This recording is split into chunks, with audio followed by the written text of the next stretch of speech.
It all began on that August morning when the city hadn't fully awakened yet, and the air smelled of fresh bread, warm asphalt, and something indescribably new. Liliya was walking through the narrow streets of the old neighborhood, holding a cup of coffee she had just bought from a small corner cafe. She always loved watching the city wake up, especially during those moments when silence hadn't yet given way to noise. Her life flowed steadily, without drama, without explosions. She worked at a bookstore, took occasional trips out of town, and spent her evenings with books and jazz. And she believed that was enough. Until she ran into him, literally. She turned the corner too quickly, and her cup of coffee spilled onto a stranger's shirt. Coffee splattered, and she froze, like a frame in a movie. He looked at her with surprise and a smile. Not a hint of irritation, just curiosity, a touch of humor and warmth. His name was Oleksii. And from that morning, everything began. He didn't get angry about the coffee. Instead, he invited her for a new cup as an apology. They returned to the same cafe, laughed about the awkward situation, and talked about nothing, but in a way that felt like they'd known each other for years. His story was completely different. He was a journalist, constantly traveling, had lived abroad for several years, and wrote about people, fate, and war. He was loud compared to her quiet, restless compared to her calm, unpredictable compared to her certainty. They began seeing each other. At first by chance, or what she thought was chance. Then deliberately. Dinners on the rooftop of an old building, conversations until dawn, handwritten letters he'd hide inside books at her store because he thought it was more romantic that way. Her life began to change. She no longer shut herself in her routines. They discovered the world together, even if it was just a new part of the city or an abandoned cinema where they once danced in the dark to the sound of the projector. But fairy tales always have their shadows. He got called away on an assignment, an important expedition to another continent. 6 months. No stable communication, no guarantees. He asked if she would wait. She smiled and said she didn't know how not to. He left, and she stayed, with an emptiness in her heart that reminded her of him every day. The letters came irregularly. When they did, she read them 100 times. But time passed, and with it, the days where her reality turned more and more black and white. She tried to live as before, but something in her had changed. She began writing more, drawing. She discovered that sadness was also a part of love. And then, one day, the letters stopped.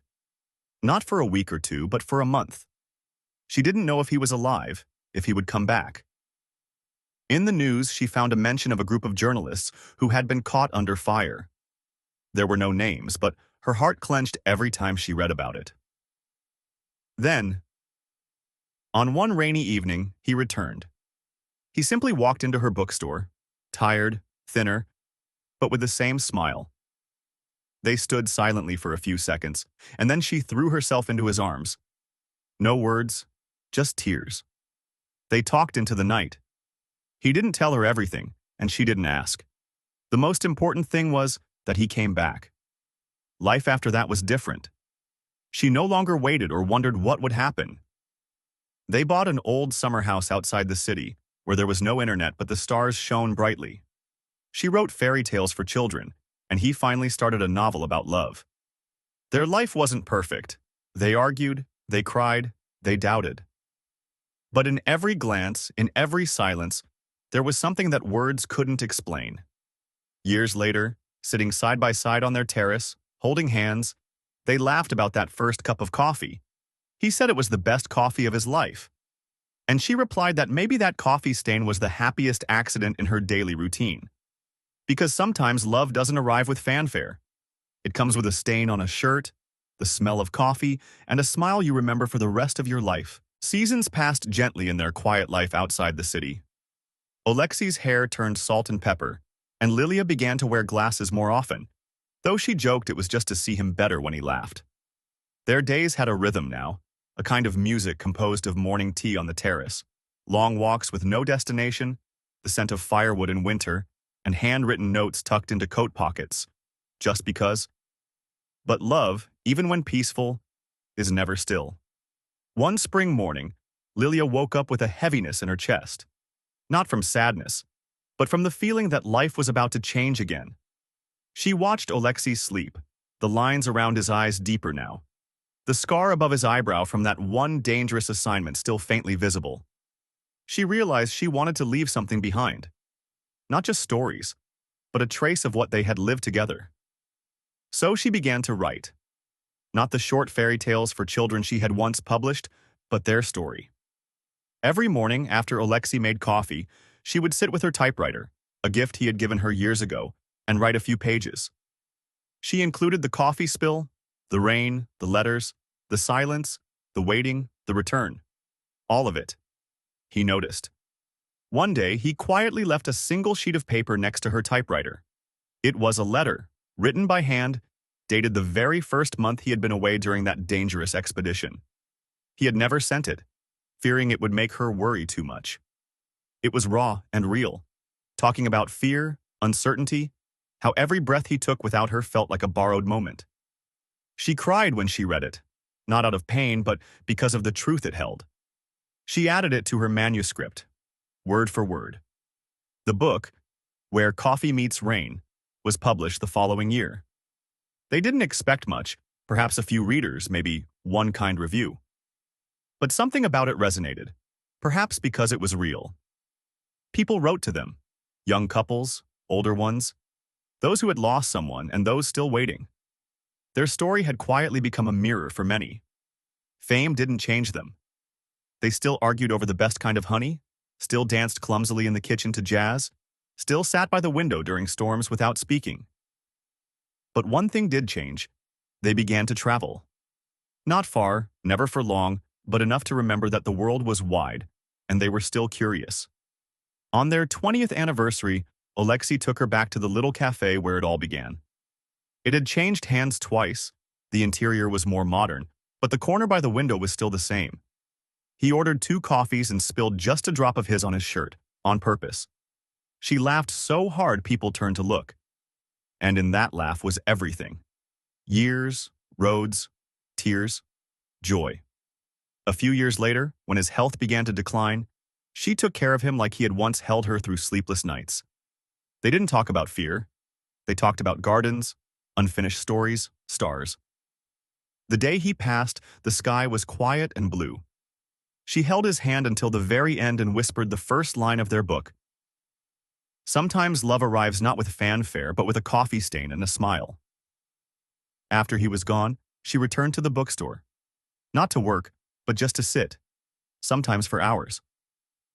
Young people came and asked her if the story in the book was real. She would only smile and say, all of it, and more. And late at night, when the wind whispered through the trees, she'd sometimes feel his presence beside her. Not as a ghost, but as something lighter than memory. A familiar breath, a half-finished laugh, a whisper from the corner of the world that had once stopped for them, just for a moment. Because true love never really ends. It changes form, like steam rising from a morning cup of coffee. It stays in the air. It waits in letters. It lives in stories. And their story never really ended. It just found new readers. A year had passed since he was gone. Liliya had learned to live with the silence. Not the comforting, peaceful silence she once knew, but a deeper kind, where every whisper of the past sounded louder than the present.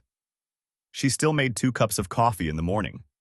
The second one sat across from her, slowly growing cold, as if waiting. Readers continued to write to her. Some asked for advice, others shared their own stories. Many simply expressed thanks. But one letter came in the spring that made her heart skip a beat. It was from a young woman named Marta. She was just over 20. She wrote that she had read the book while recovering from a great loss. Her beloved had died in the war. She didn't know how to go on until she read the line, "Sadness is also part of love." She said the line didn't heal her, but it allowed her to breathe. Marta asked, "May I visit you, even just for a day? Just to sit in the silence where your light was born." Liliya didn't know why, but she said yes. A week later, a car pulled up to her house outside the city. Marta stepped out, delicate with hollow eyes, wearing a jacket too big for her. In her hands, she held the book, their book, They didn't talk much.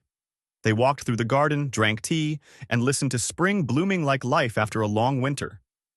Later that evening, Marta asked, "How did you learn to be alone?" Liliya was silent for a long time. Then she answered, "I'm not alone. He's in every page, in every morning light, in the smell of coffee." Loneliness isn't the absence of a person. It's the emptiness inside. And I'm full of memories, of warmth, of love. And you will be full again too.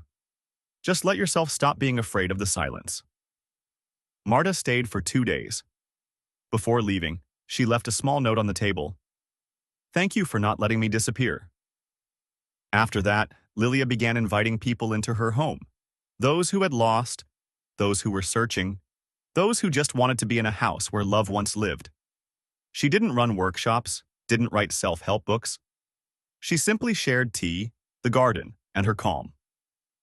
The house became a quiet refuge, unofficial, without rules. There, no one had to be strong. One autumn evening, she received a package.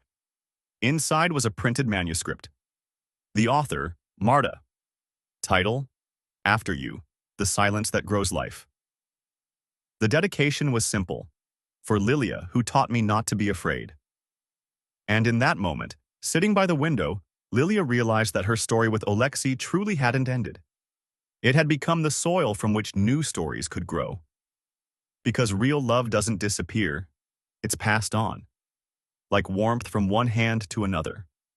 Like a word someone repeats when they need it most. Outside, the first snow began to fall. She smiled, and for the first time in a long while, she poured coffee into only one cup. Because today was her day. A new one. Without him. But not really without him. And somewhere deep in her heart, she knew. He was smiling too.